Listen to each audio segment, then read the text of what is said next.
Payg'ambarimiz sollallohu alayhi vasallamni bir so'zlari bor, aytadilarki, agar sizni maqtayotganlarni ko'rsangiz, ularni yuzlariga tuproq soching. Idza ra'aytumul maddahina fahthu fi wujuhihimut turab. Bu ajoyib gapda. Ya'ni bir inson boshqa bir insonni maqtashligi yaxshi emasmi, yomonmi deb so'rab qolasiz o'zingizga o'zingiz. Aslida maqtayotgan odam mayli-ku, muammo maqtalayotgan odamda ekanda. Agar maqtalayotgan odam haqli ravishda maqtalayotgan bo'lsa, bu holda nima bo'ladi? Keriladi, kibrlanadi, havolarga uchadi.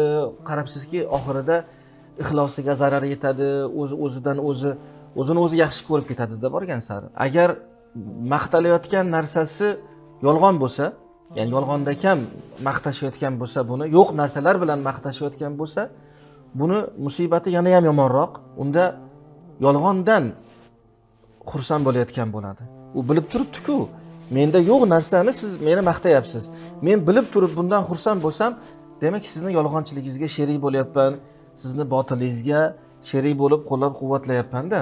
Undan ko'ra odamlar sizni yomonlagani yaxshiroqmi demak? Aytadilarki, haqiqiy oqil odam, haqiqiy farosatli odam insonlarni uni haqida bildirayotgan fikrlariga e'tibor qilmasligida bo'ladi.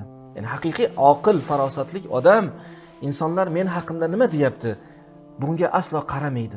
Haqiqiy oqil odam insonlar uni maqtashlaridan ko'ra yomonlayotganliklarini ko'rsa ko'proq xursand bo'ladi. Nima uchun? Keling ko'ramiz.